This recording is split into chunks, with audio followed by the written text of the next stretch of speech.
Welcome to M two success guys. आज हम देखने वाले जो इसरो में वैकेंसी आई है Satish Dhawan space centre. Advertisement number ये है उसका SJC/RMT01 2025। आज की डेट भी आई हुई है। चलिए एक नज़र डालते हैं वैकेंसी के ऊपर। Name of the post scientist engineer, post code 01, machine design. एक सीट है। इसमें MA/MTech होना चाहिए आपका मशीन डिज़ाइन में विथ 60% एग्रीगेट, और बीटेक में आपका 65% एग्रीगेट चाहिए। Post code industrial engineering, MA/MTech चाहिए इंडस्ट्रियल इंजीनियरिंग में। 3 वैकेंसी, 2 श्रीहरिकोटा, 1 उत्तराखंड के लिए।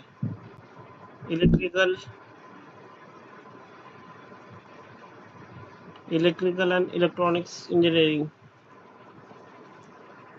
इसमें BA/BTech चाहिए आपका इलेक्ट्रिकल एंड इलेक्ट्रॉनिक्स इंजीनियरिंग में विथ 65% एग्रीगेट। 2 वैकेंसी है।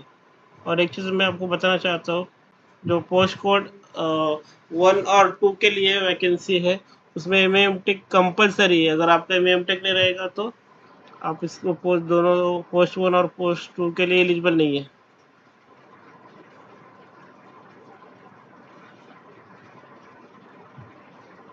एटमॉस्फेरिक साइंस MSc चाहिए। एटमॉस्फेरिक साइंस में 1 सीट है। केमिस्ट्री के लिए 1 सीट है। केमिकल इंजीनियरिंग के लिए 15 सीट है, जिसमें से आपको BA/BTech चाहिए with 65% aggregate.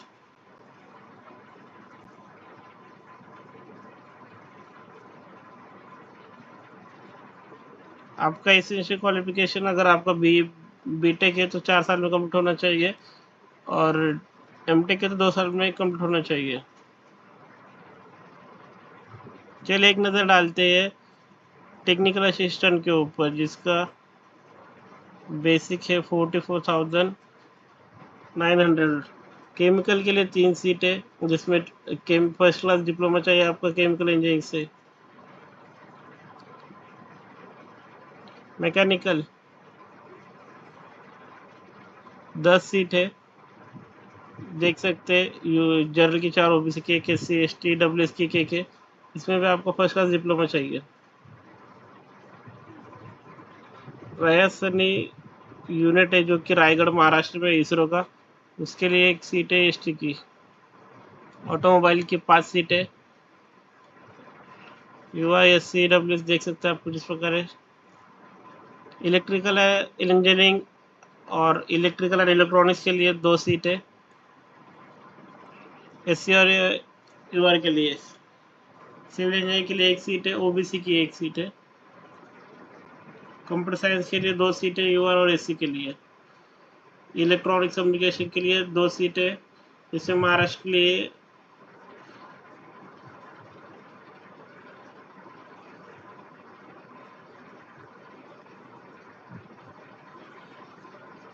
Scientific assistant level 7 की सैलरी है।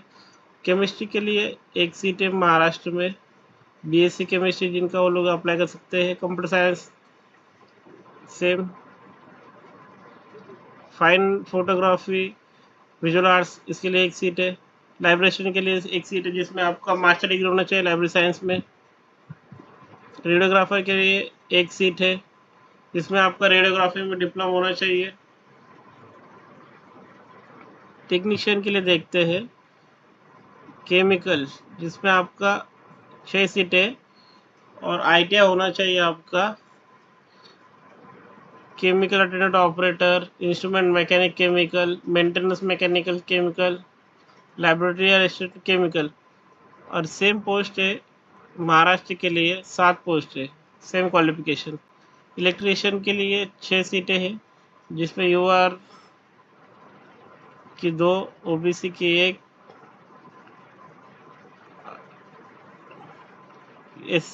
ST की 1। ITI चाहिए इलेक्ट्रीशियन में। सेम पोस्ट महाराष्ट्र के लिए 2 सीटें हैं। फिटर ITI चाहिए फिटर से, 90 पोस्ट है। फिटर पोस्ट है महाराष्ट्र के लिए 2 है, यूआर की 2 सीटें हैं। सिविल इंजीनियरिंग असिस्टेंट 4 पोस्ट है, जिसमें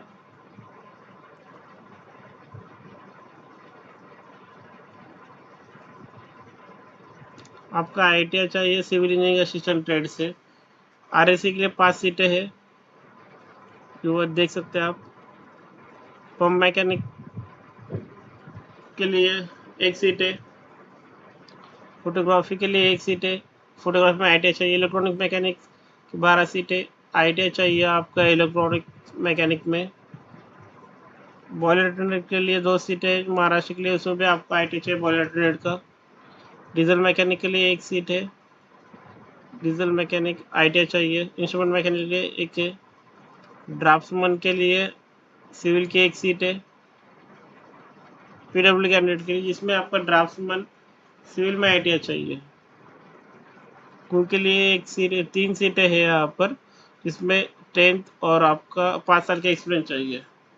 फायरमैन के लिए 6 सीटें हैं, जिसमें आपका 10 चाहिए और जो पीईटी स्टैंडर्ड जो और इंटर स्टैंडर्ड रहेगा उसको आपने फुलफिल करना चाहिए।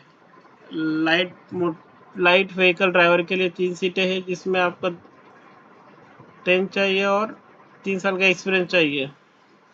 लाइट मोटर व्हीकल का लाइसेंस चाहिए।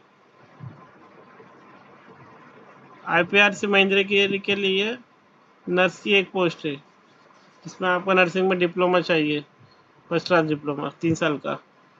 एडवांस डेटा प्रोसेसिंग सेंटर ये सिकंदराबाद में है। ड्राफ्ट्समैन सिविल की 1 सीट है। टेक्नीशियन कंप्यूटर साइंस की 1 सीट है। आईटीआई चाहिए इसमें।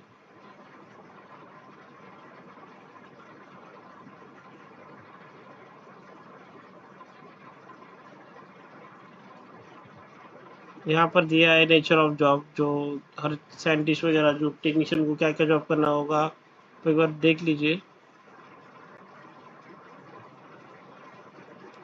पे and allowances and age relaxation.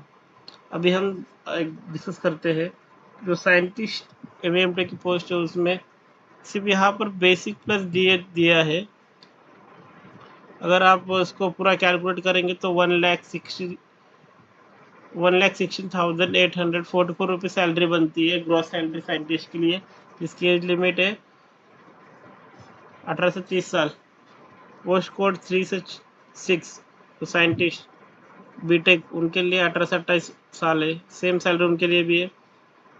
7 से 16 टेक्निकल असिस्टेंट, इसमें आपकी लगभग 78,000 या 75,000 इंडियन सैलरी आएगी। एज लिमिट है इसकी 18 से 25 साल। लाइब्रेरी असिस्टेंट के लिए भी सेम ही है। सैनिटेशन के लिए सेम है। रेडियोग्राफर के लिए एज लिमिट 18 से 25 है। सैलरी इसकी बनेगी 52 के अराउंड बनेगी। टेक्नीशियन के लिए 38-39 बनेगी। कुक फायर के लिए भी 36-35 तक। एप्लीकेशन फ़ी जो है यहाँ पर पोस्ट 1 से लेके 20 और 40 उसकी फ़ी रहेगी 750 रुपये, और पोस्ट कोड 21 to 39 एंड 41 और 42 इसकी रहेगी 500 रुपये।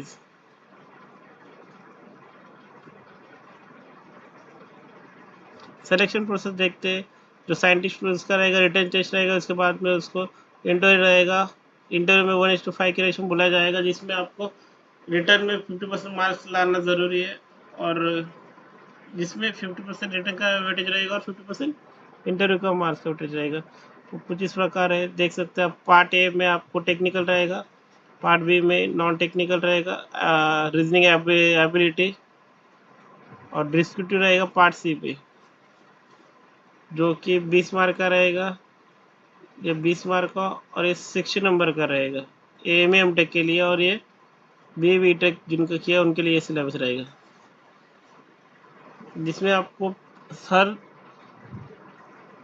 पार्ट में ABC में 50% मार्क्स लाना कंपलसरी है। अब एक नज़र डालते हैं technical assistant, scientific assistant, technician उनके सिलेबस के। इसमें आपको 80 क्वेश्चन रहेंगे 1.5 घंटे के लिए, उसमें 1/3 नेगेटिव मार्किंग रहेगी, और यहाँ पर भी 1/3 नेगेटिव मार्किंग है साइंटिस्ट के लिए भी, टेक्निकल पोर्शन में, बाकी में नहीं है।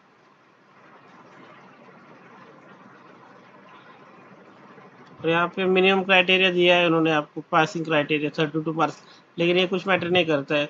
आपका हाईएस्ट मार्क लाओगे तो अगर आपको 80 में से अगर 75 रहेगा तो आप इसरो में सेलेक्टेड है। Skill test purely go no go basis रहता है। स्किल टेस्ट में 1:5 के रेशो में बुलाया जाता है अगर आप रिटर्न क्वालिफाई करते हैं तो।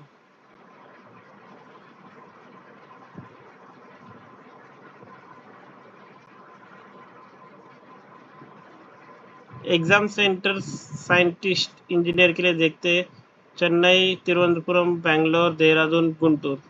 और एग्जाम सेंटर पोस्ट सभी पोस्ट के लिए, technical assistant, scientific assistant, technician, draughtsman, उनके लिए। आंध्र प्रदेश के अंदर 3 सेंटर है, गुंटूर, विशाखापट्टनम, तिरुपति।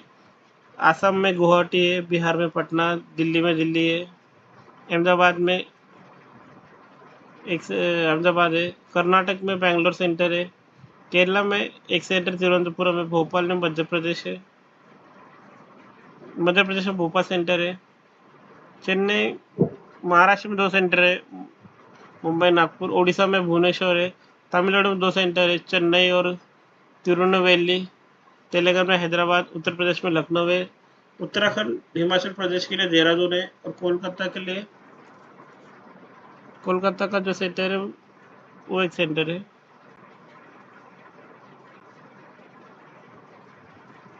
अगर आपको कुछ क्वेश्चन हो गया तो आप उनका मेल आईडी आप मेल कर सकते हैं। अब एक इम्पोर्टेंट चीज़ है, जो मतलब जो भी मेरे फ्रेंड्स पीएसयू में, सेंट्रल गवर्नमेंट, स्टेट गवर्नमेंट या कोई ऑटोनोमस बॉडी में वर्किंग है, तो उन्हें एनओसी लेना ज़रूरी है। इसमें बोला है कि ऑनलाइन एप्लीकेशन के टाइम पे एनओसी सबमिट करनी है। Online application skill test interview, अभी जब एप्लीकेशन फिल करेंगे तब पता चलेगा, अभी देखते हैं।